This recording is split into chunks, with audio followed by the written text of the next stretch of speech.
So let me start by just framing this conversation that we get to have with Tim.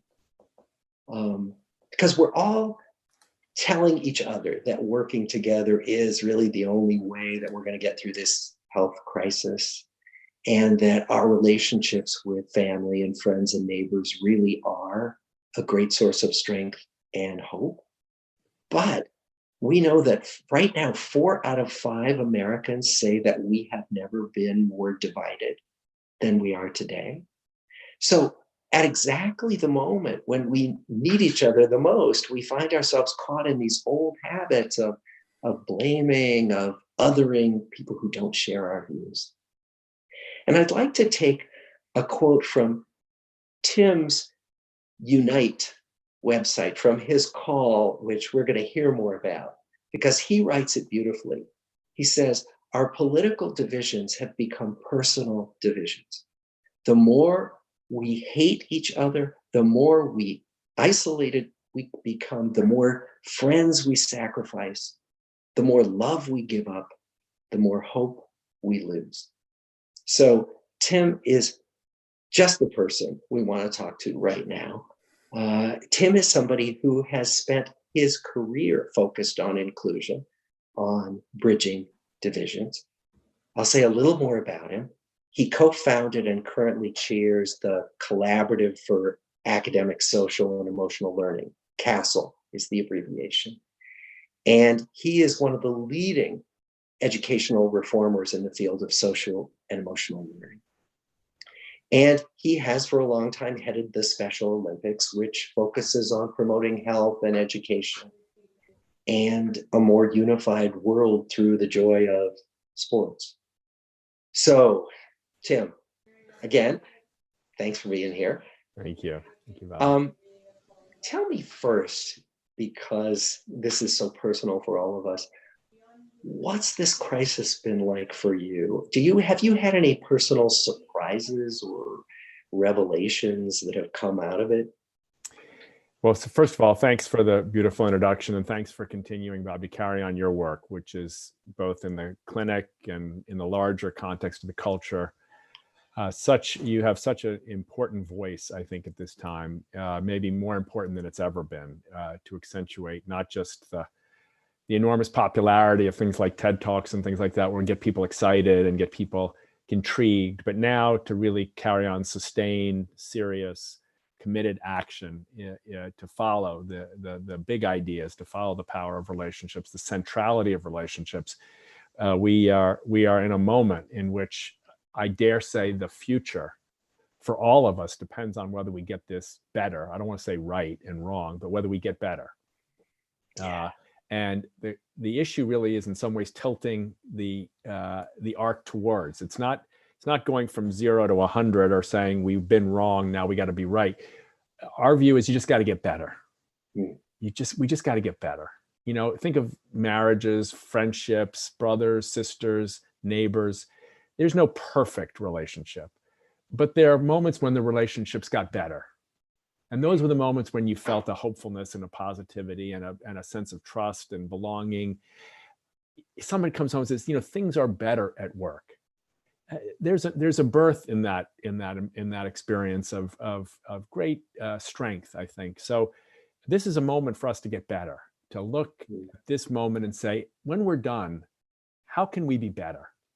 Not how can we fix things and improve Zoom. I mean, these are important things, of course, but how do we get better with our relationships? And so, you know, I would just, you know, from a very personal point of view, this crisis cost 2 lives in my own family, not directly from health outcomes, but from an accident. And, you know, you can't blame it on anybody, just life. And I think this is true for so many of us. You know, we're here one day and we're scared to death that we're not going to be here the next day, or that someone we love isn't. And I think grief and the fear of loss is such a central experience for all of us. And I think it's one we avoid because it's such a deeply painful part of a relationship, saying goodbye, even when you didn't plan on it, even when you couldn't, to someone you loved. And so the part of relationships and part of this healing process right now is going to be taking a real honest approach to grief and becoming aware of our grief, not judging ourselves, not expecting quick solutions, and then welcoming the joy and the love of others. And at least for me, this has been, I have several, I won't show you, but several little just cards. Some people just take a Hallmark card and, sometimes you think, well, that was nice, but I'm telling you, for me, at this moment, the emails I've gotten, it's not hundreds, just a few, but I look at them and I think to the soft spots in my heart are strengthened by the love of others. So I think I'm sorry to start on a slightly more painful note, but I hope in sharing that I'm opening up others to be comfortable saying, yeah, we want to be hopeful and optimistic and confident and these kinds of things, but there's loss in moments like this. Many people I know have, and in terribly sad ways, had to say goodbye to people that they couldn't even be there for them. I mean, so I think the first thing we got to recognize about the power of relationships is that they are the glue, in a sense, the way in which we're woven back into hope is when we lose hope through loss, it is others who weave us back into it in a way that, sorry for that. So that's been happening. I think well, let me stop there because I've got 3 or 4 other thoughts, but maybe Bob, you can comment on that because maybe you've got a way of thinking about this that's even more importantly, more clear for folks. Well, actually, first, I'd like to thank you for starting out with what happened for you personally and this idea of loss, because that's what's real. And I think what we're finding now is that what can be so heartening and hopeful is when we share the truth of what's hard and the pain that we're all feeling. And so the fact that you just did that makes it more real, rather than all of us just talking about heroes and being strong. And that's all important too, but we're losing things. And, I've been more impressed with this idea of ambiguous loss. Some of the losses, there are, of course, the terrible losses of people who die. And then there are the losses of milestones, of graduations, of, hoped for weddings, of so many. And we think of them as smaller, but they mean so much. And some of our older loved ones who are holding on for these times that they're not going to be able to celebrate together. So there's so many ways in which I think when we can share what's really happening and not just the bright, shiny, hopeful part, it's more bonding, it's more relieving, and it makes us feel more together. Yeah. So I think the thing that I also, maybe this is common or maybe it's just my circle, but talked to a few people who said, well, I was going to call your cousin, but I wasn't sure what to say. Or I was going to write, but I didn't really have any words and I don't want to be in the way. And I think, it's, everybody's different, but I think there's also sort of a little bit of like, I don't want to sound like I'm sad because people aren't going to want to talk to me. And I don't want to sound like I'm struggling because then people are going to avoid me, or I'm not, I'm going to be at the dinner table and everybody's going to be like, oh, what a downer he is or she is. I think we got to have a little more confidence in each other. We don't have to mourn with a leaden sense of hopelessness to mourn with a desire to connect. And I just would say this is one of the issues with, we see this with disability. People have a child with a disability and other people say, well, I didn't call because I didn't know what to say, because I'm used to calling and saying, oh, congratulations, the baby's healthy and everything. And this woman or this couple, their baby has Down syndrome. I said, well, why wouldn't you call and say congratulations? Yeah. Well, I wasn't sure, and right at the beginning, right at that moment of birth, you start to see this device. It's not divisive. You start to see this peeling away of people. Wait a minute, I'm not sure. And all of a sudden, the fear of not knowing how to communicate becomes a discomfort with communication. The discomfort becomes distance, and all of a sudden, a child is 18 months or 2 or 3, and that mom or dad have felt alone for 3 years. Yeah. Yeah. Not because their child had Down syndrome, but because everybody was too afraid to connect with them, to love them through it, to support them, to congratulate them. I mean, the thing parents who have a child with intellectual disabilities almost rarely hear is congratulations. Right. Oh, yeah. And I only mention it because it's part of our culture. You know, when people say, I don't want to talk to that Republican, or I don't want to talk to that Trump voter, or that Democrat, or that person. Well, we've grown so fearful of communication, of relationship, that we'd rather sacrifice the relationship than be open to a slightly maybe uncomfortable or unusual conversation. Yeah. Yeah. Always a mistake, I think. Yeah. And I think what you're saying, that often it comes from this place of fear of, I won't know what to say. Exactly. And one of the things that we learn is that just asking somebody, well, so what's it like? Yeah. What are you thinking about now? What's it, just asking that is enough often, that we don't have to know what to say.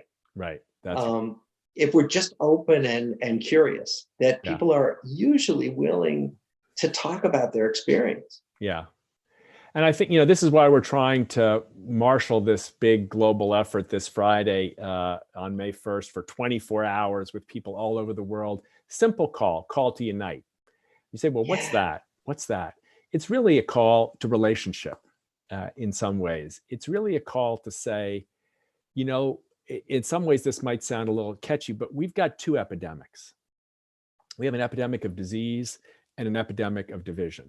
And as a friend of mine said, who's a minister in a local church, said, we're all separated now, but we were separated before too. Can you say separation didn't just start with this? So we have to pay attention to the fact that both epidemics have the same solution: strengthening our relationships. We will not solve this scientifically without trusting and supporting each other. And we will not solve it culturally, politically, or emotionally without building better trust for each other. So our invitation on this call to unite is to invite people from all over the world to teach their masterclass.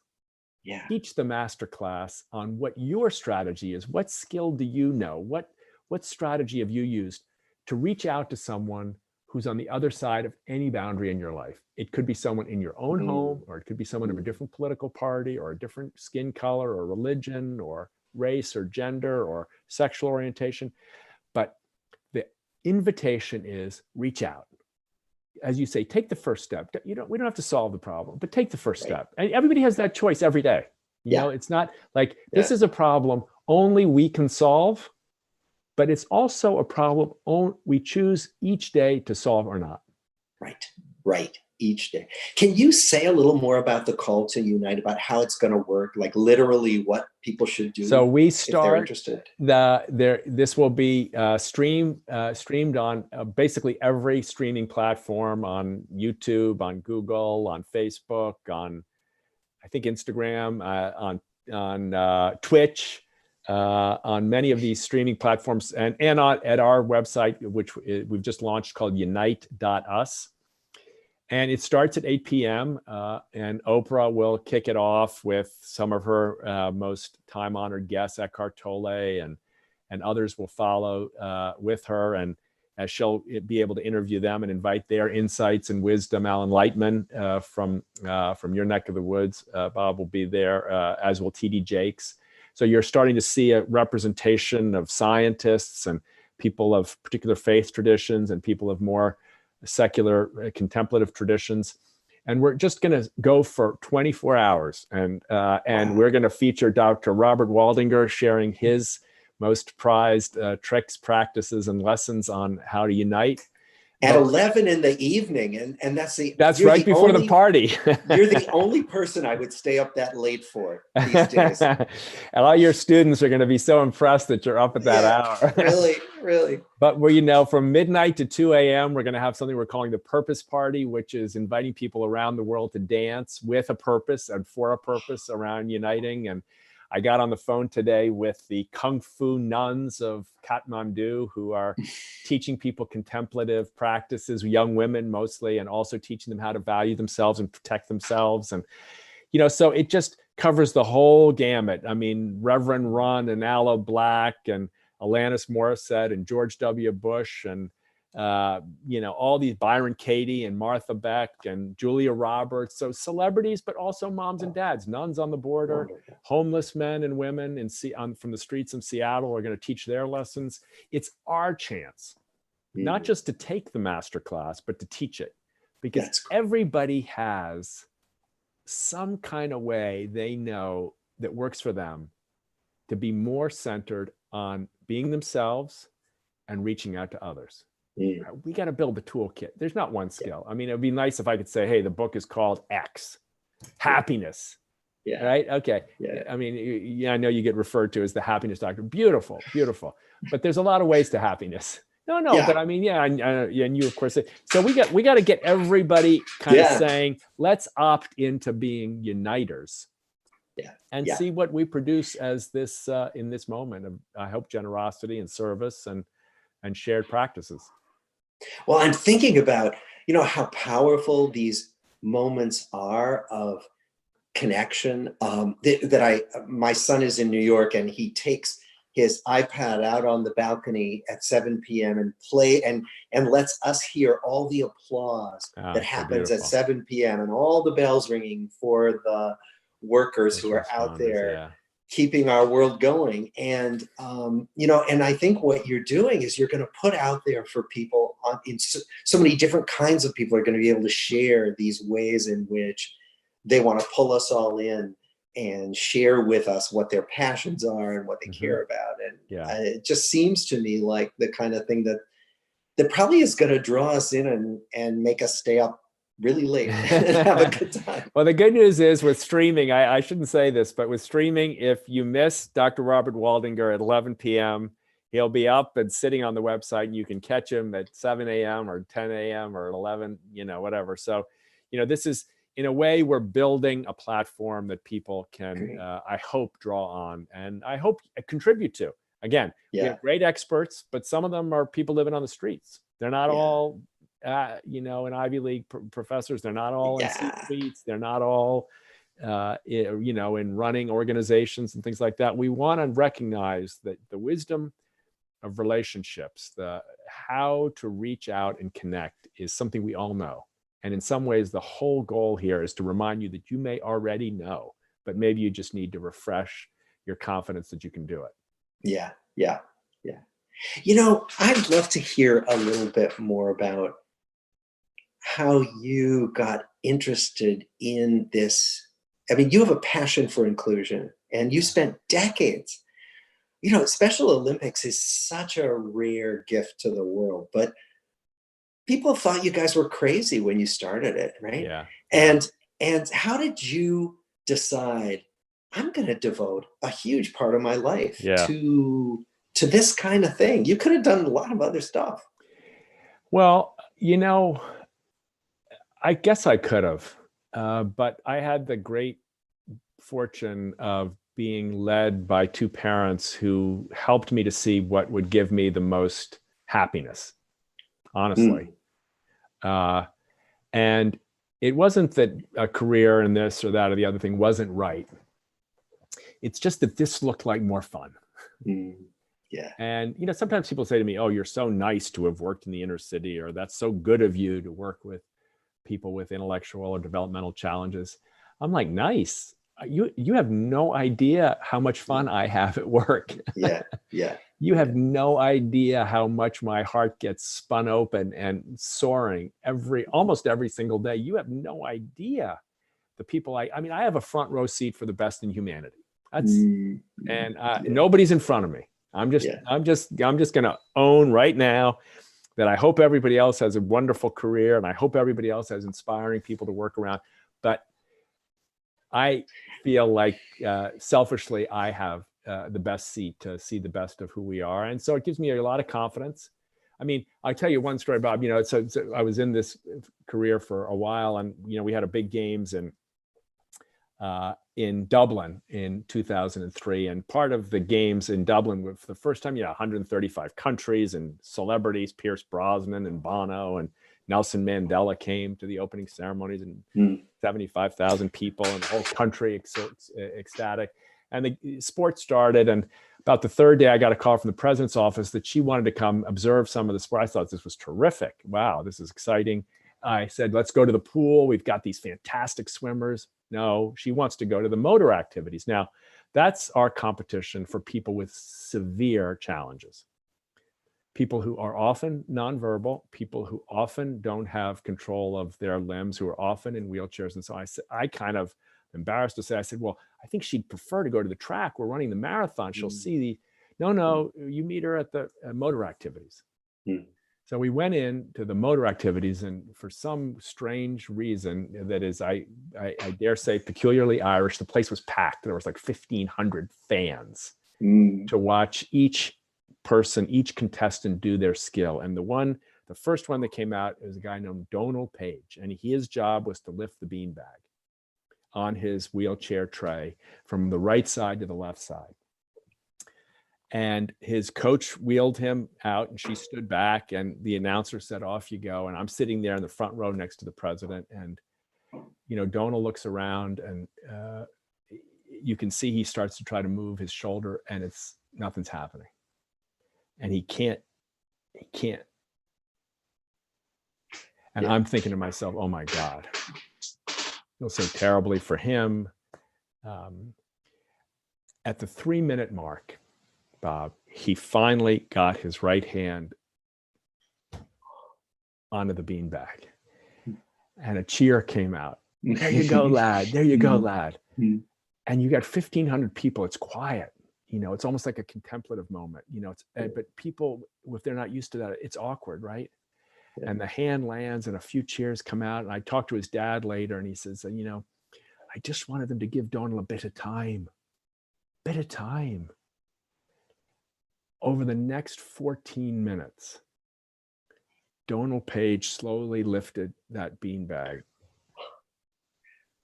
and put it down at the 17-minute mark. And by this time, the place everybody was cheering, standing. It was like the Final Four.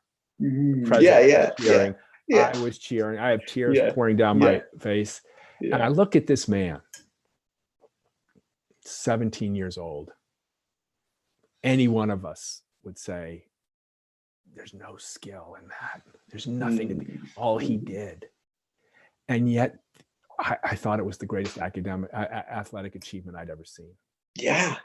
And it was just a reminder that when we see each other, when we let ourselves out, like he was fearless, right? He got up in front of 1,000, 2,000 people just to do the best he could. Wasn't thinking to himself, I don't look right. He wasn't thinking to himself, I can't stand right. I don't have enough publications. I don't have my hair in the right place, my camera. He just gave himself. Yeah. And I left there both ashamed of the fact that I didn't want to go, but also with a powerful reminder that in the most unlikely places, we can reach out across the lines. Donald, in a sense, reached out to all of us and said, I'm not afraid of me. Don't be afraid of you. Yeah. And, these are the moments that in the Special Olympics movement keep us freshly committed to the idea that it's always best, when in doubt, choose to include. Yeah. The other thing that strikes me about, it's such a wonderful story, is that that he showed everybody his best effort, and he was just passionately engaged. He was fully committed to lifting that beanbag, right? And to watch that is riveting. Right? Riveting is absolutely riveting. And I think what you what you could see when you said this was going to be a more fun career is Yeah. that you knew that what you wanted was this kind of engagement. That's Right. right. That's I wanted these moments that I wanted to be around. I hate to say it. It sounds so, but to be around Donal Page, his mom and his dad, dad's a dairy farmer. He milks cows. He doesn't have a big factory or anything like that. He milks cows and delivers milk, raw milk to the dairy. I mean, it's just an extraordinary opportunity to connect with people at a very, I think, personal and very affirming level. I mean, this is a family that could complain about everything, but they're so resilient and so giving, and they're so grateful. I mean, the people in his little village, and they all welcomed him back, and the police met a motorcade when he returned home, and the crowd, the square was filled with people for cheering for Donal. Their champion had come home. This is when we're together. This is when we overcome. And so, I saw the question, what do we do today about the injustices in our own communities, the victimization, if I can put it that way, of people of color and people with intellectual and the elderly, in these moments. And I think we've got to leave this, not just, we like to say, become awake, become connected, and then get motivated, become engaged, become the change, So we're not about sitting on a cushion, although that's important. We're not just about loving each other, although that's important, but we're about taking the spirit of centeredness, the power of connection, and then you can't resist. We should all be engaged when this is over in remedying the enormous economic and racial inequalities in our systems, and those facing the elderly and those facing people with developmental disabilities. I mean, they're on the cover of the magazines now. I mean, we can't deny it. We see the numbers. It's devastating, and it's shocking, and it should humiliate and embarrass all of us and motivate us to act. Well, one of the things that I'm hoping from this pandemic is that many of us are going to start asking this question. Okay, what's really important? Right. What, because we go about our lives and we many of us are on automatic pilot lots of the day. I mean, I find myself on automatic pilot. Sure. And I think because this is so startling, it makes us call everything into question and say, okay, what do I really care about? What's really important? Because I don't have that much energy and I don't have that much time, and life is short. So what matters? And you're talking about stuff that matters deeply. And my hope is that more people are going to realize, that I need to step up. It might be in small ways, might be in large ways. And kind of what you were saying about just making it a bit better. So we don't have to make it all better. There's no way we're going to make any of this all better. But to say, I'm going to do something. I think if I can be bold here, I'm going to say that if we can each do something to end the divisiveness in our culture, however small, not to step back from what you believe strongly, not to step back from positions, political or otherwise, that you believe deeply in your soul, but maybe to take a step back from contempt, as Arthur Brooks writes. Maybe in the easing of contempt and the increase in loving kindness or in open-heartedness or in love, I dare say, maybe we don't necessarily shrink from what is most important to us, but we find a new way to communicate it. Because if we communicate so much with so much contempt and anger and hostility, I mean, I think we've seen what that gets us. It gets us anger and contempt and hostility. And we can say, but we're right. This is what everybody thinks. We've done polling on this. Both sides of all these polar opposites, they think they're right. Now, I'm not saying one isn't or one is, but I'm just saying, if we dig in over and over again to contempt, we pretty much guarantee the other side's not going to agree with us. And then we pretty much guarantee that we're not going to get anything done. So it's a hard thing, actually, I've found in talking to people, Bob, to actually say to folks, if the number one problem is division, then the first problem we have to solve is divisiveness and contempt and and stigmatizing other people. And then we can get to the political problems. And people go, wait a minute, but we've got to get rid of this. That's the first problem we have to solve.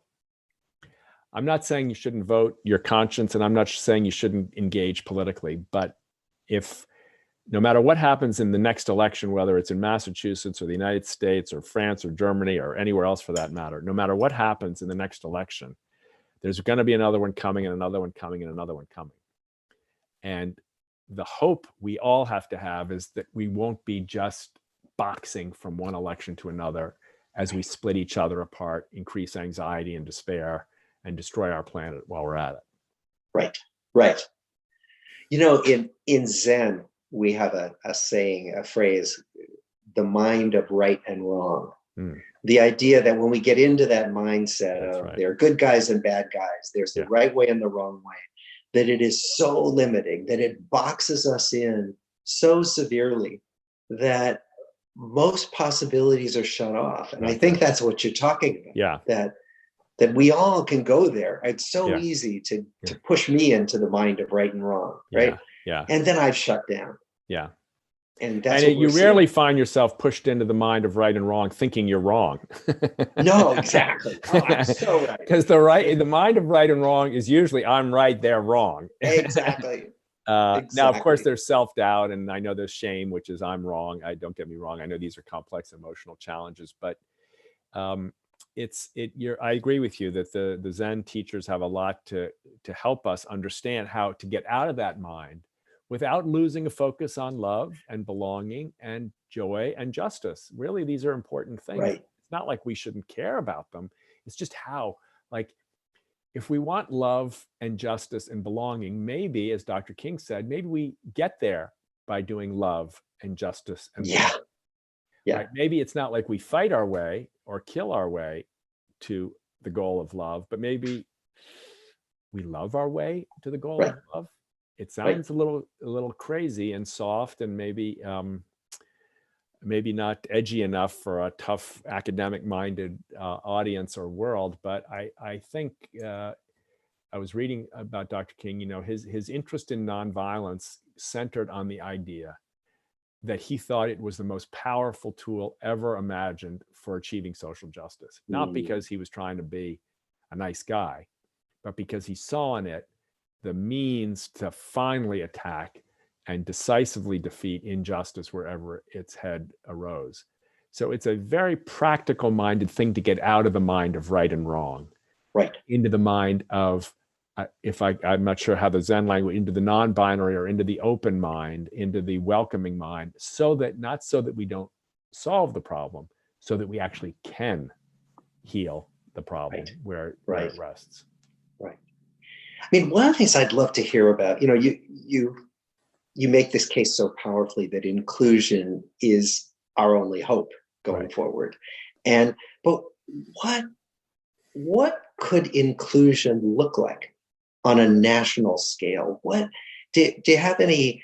I know it's a big question, but what might it look like if we get beyond these political systems that we're embedded in? What would it look like? Well, you know, people, I was on a call the other day about this uniters identity. And someone said, well, I think you should be saying people should vote as uniters. Hadn't occurred to me that there's a uniter party, that there's a uniter pledge, that there's a uniter Bill of Rights, or that there's a uniter, platform. Why? Because everything on the platforms now are things that Democrats think they want that Republicans don't want, and Republicans' platform is the exact opposite, right? And if you actually put something on the platform that everybody agrees on, nobody cares. So all the uniting ideas go nowhere because nobody funds them, nobody gets angry about them, nobody votes. This is on us. We don't vote for uniters, we vote for polarizers. Right. That's so exactly maybe there's a political context in which we can create a little bit of momentum around a different political framing, with the integral consciousness people call, turquoise or integral. Maybe there's an integral politics. We certainly can see the foundation of a different kind of education where we educate both head and heart. in very open-minded and very, very grounded and very concrete and effective ways, we can see that teaching empathy, teaching resilience, teaching forgiveness, teaching gratitude, these things help children learn. Teaching self-awareness, teaching feelings identification, children learn better. So we can see the beginnings of shifts in schools already with the social and emotional learning work towards a place in which we actually reach across divides, and kids and young people and teachers are trained to do so. And I think this could happen in other areas as well. I think we could see very exciting new developments in criminal justice. We could see very exciting new developments in the environment. The environment should, I mean, come on, the environment should not be a source of division. No. Who doesn't love the earth? Who doesn't love nature? Yeah. Who doesn't Yeah. love, you know, breathing? I mean, Yeah. so we've gotten stuck in these things where I can't admit to this because it would concede something to your team. So we've got to start to unlock some of that. It's going to take time. This is I would argue almost a era-defining shift we're in the middle of. Yeah. There's a lot of pushback to anger and division, and sometimes that makes us feel good. Don't get me wrong, I get that. But I would see there's a potential flourishing of new ideas and creativity if we think more as uniters and includers, and marshal that kind of thinking and practice. I mean, we got to practice. This is not something you think and then you get it. No. It's an everyday kind of thing. I mean, you know, Bob, Right. I don't know if you've ever on these calls shared your practices, your personal practices, but I think these are important for people to know, because you don't just wake up in the morning and know it all, right? You wake up, my guess is in the morning and have to practice, right? Oh my gosh, every day. Yeah. Absolutely. What's your practice? Are you comfortable sharing? Sure. Yeah. Absolutely. I meditate every day. I sit down on my cushion. I light incense. I bow to my cushion. I sit down. I will often read something just to get me into a little piece of Zen wisdom, and that gets me into a frame of mind. And then I will sit in silent meditation for 25 minutes. Nice. Do you do that at the same time every morning? I used to do it at the same time when my kids were young, and so I had to do it before anybody woke up in the house, because otherwise it was all over. Right. And now I sometimes do it in the morning and sometimes do it late in the afternoon. Nice. Yeah. And you've been doing that for? Religiously, if you will, for 15 years, but earlier as well. But certainly for 15 years every day. Yeah. Beautiful. And I think, thank you for asking that, because, it can look like there are these people who have it figured out, and that is so not the case. Right. It's certainly so not me, right? Yeah. And I've never met anybody, any spiritual teacher or evolved person who I respect, who will claim they've got it figured out. Yeah. And because we don't, because as you say, we're trying, we're practicing, we're trying to get it right. And we never get it right. And that's okay. Yeah. As long as we're trying. I think, I think that language that, you have in medicine, you practice medicine. You don't learn and then do medicine. Right. You practice the law. You practice your faith if you come from a faith tradition. I think we kind of a little bit in the spiritual world have, at least in the more traditional religions, we kind of thought, well, you just say the words and you got it. Mm-hmm.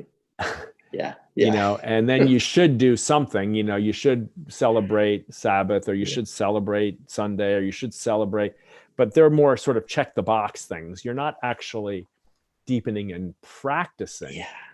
And most people, I mean, I grew up in the Catholic tradition. Most people, yes, in my parents' generation, they would have ritualized prayers that they would do daily, and special months and special saints and devotions. But, we thought that was all kind of, oh my goodness, it's so kind of old fashioned and, magical thinking and stuff like that. But, there were practices that actually probably deepened presence and cultivated an inner openness and helped constantly, daily remind you of your vulnerability or your need for trust, or whatever the big lessons were of the various traditions. And I think we got to get back to practicing maybe, if I can say that, practicing being Americans. Yeah. Yeah. Well, and that's what, I find that my meditation practice really makes me look at my humanness in all of its kind of wonderfulness and ugliness. Yeah, I And, know. all my pettiness, all my petty thoughts come up when I sit on my cushion in Yeah, the morning, right? And it's like, oh yeah, there they are there again. they are Yep, again. that's me.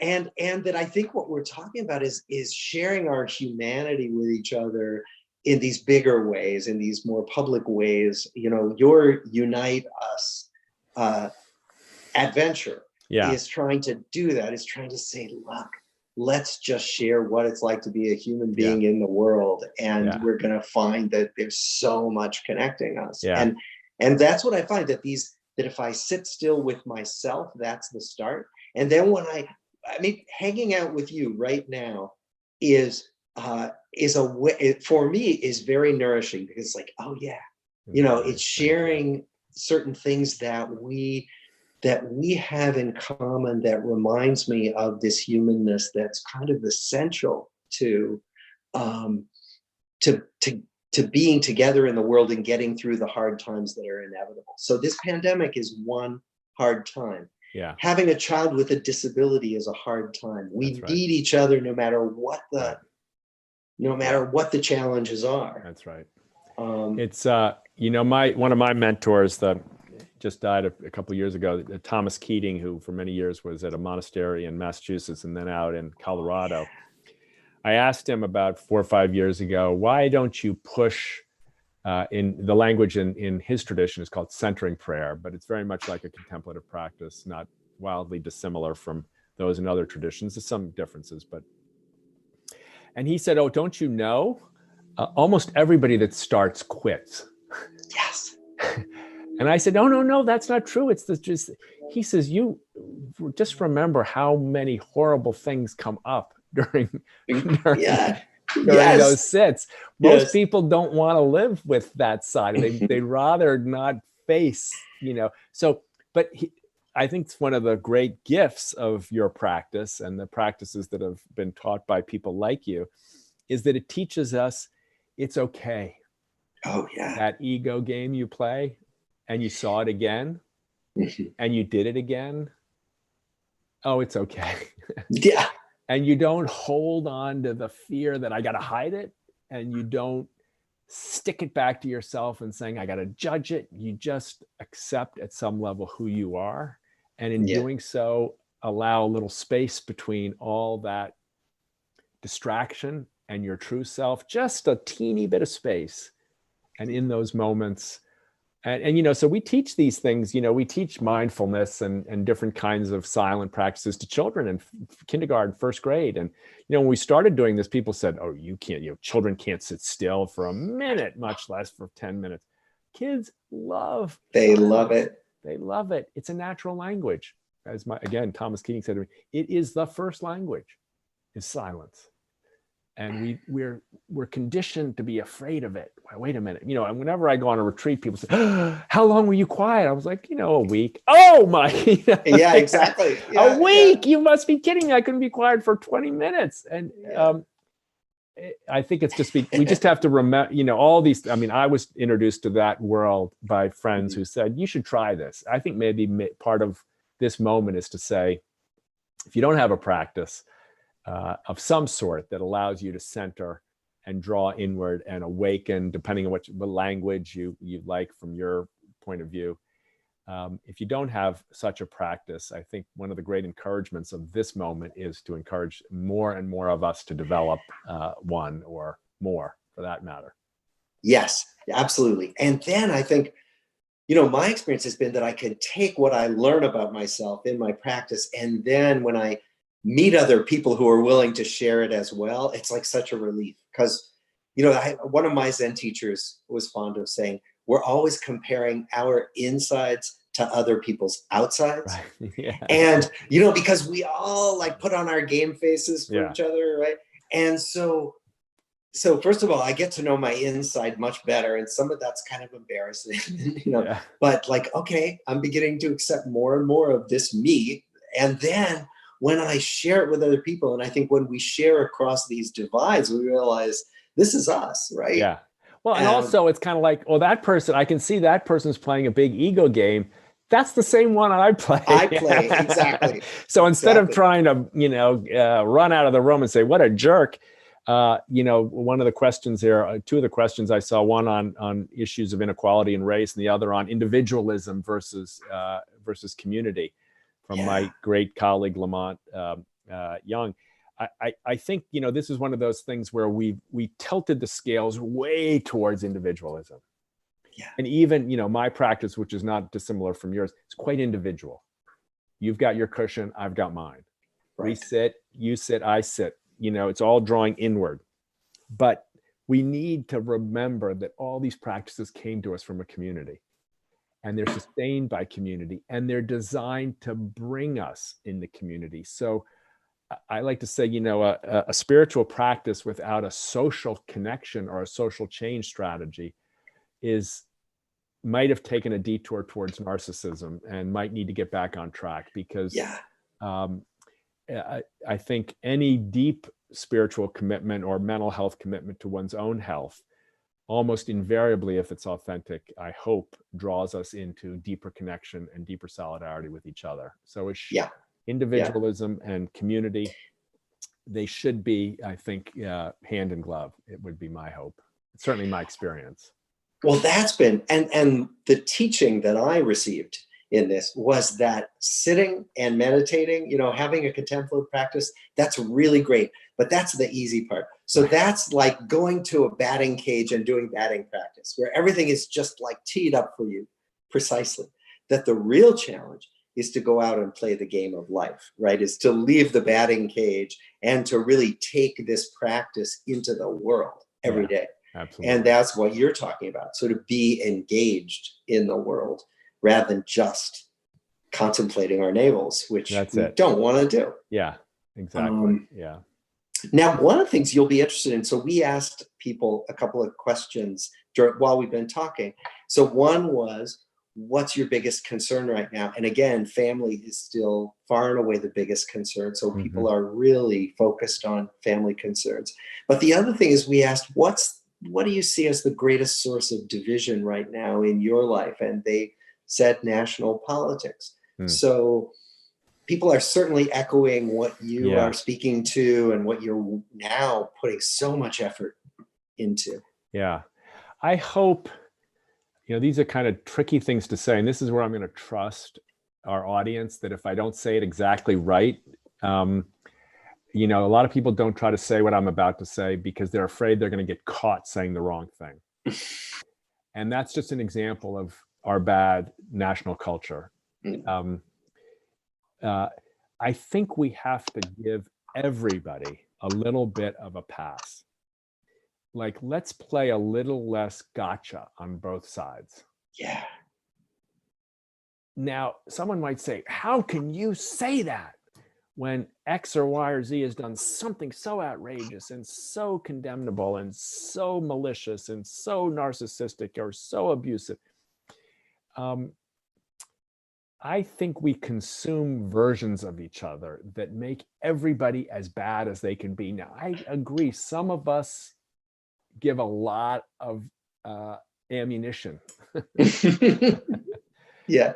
But I don't think we win by getting the other person and trying to humiliate them. I mean, humiliated people, this is a lesson I've talked with my friend Tom Friedman about this when he looks at global relationships, the columnist in the New York Times.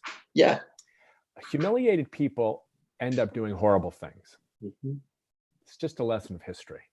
Yeah. You may defeat them, you may disagree with them, but once they feel humiliated, it never ends up in a good place. Yeah. The truth is, there's a lot of Americans on both sides who feel humiliated, not necessarily just by who they are or where they're living, but how they're treated. Yep. So if we just took that as our marker and maybe just took a step back right now, what do we need? We need each other. If you ask the nurses, I was talking to nurses earlier, what do they need? Nobody mentioned the governor or the president or Dr. Fauci or Dr. Birx. They said, we just need people to be safe so we don't lose our lives. Yeah. That's, now you can say, but my governor didn't say that, or this governor is doing. Okay, I'm not saying it's not true, but let's not, I just think we'd be better off if we didn't try to humiliate the governor or the president or the official.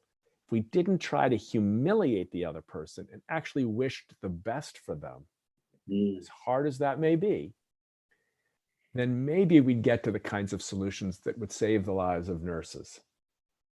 And we might not feel as self-righteous about being angry about things that deserve our anger, but maybe we'd get to the solutions more quickly.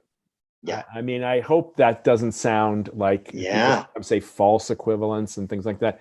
I don't want to be the person who says all answers are correct, but I do believe that reducing humiliation for all these people would be even the people we disagree with would be a good step coming out of this crisis.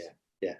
You know, so just as you were saying that, Todd, our wonderful friend and supporter, put up the results of the question we asked just now, which was where do you want to heal divisions? Where's the place you think we can heal divisions? And the majority of people said person to person. They didn't answer national politics. They didn't even answer local politics. Person to person. And but that's you know why that's so important. About. That's so important, Bob, is because we did this poll and I think the number, I'm not going to get the number exactly right. I think it was almost a quarter of Americans reported having lost a friendship or a family relationship in the last 3 years. Yeah. So when people say person to person, part of what they might be saying is there's a lot of stress in my house, which completely understandable. But part of what they may be saying is, you know, I can't stand, I've lost my connection to my sister or my cousin or my uncle. And the second one is national discussions. And we've seen this. Our national politics is making us not just stuck, but it's also making us sick. And you can't just wait for the other side to fix it. That's right. The other side can't fix it. We each have to fix it. Right. We each have to take a chance on reducing the humiliation that we dish out in order to discover and recover the dignity that we seek in ourselves and in others. Yeah. That the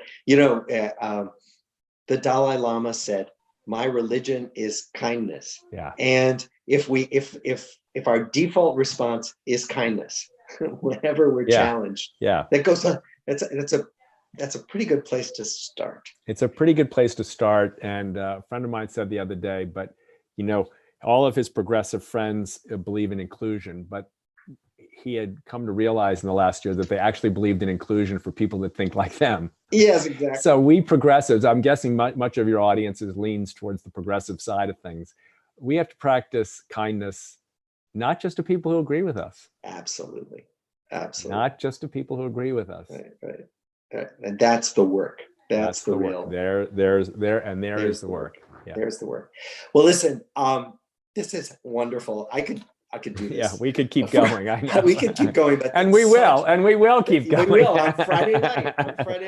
But thank you so much thank you for including me, and thanks for this great conversation, and thanks for holding this space for all of us.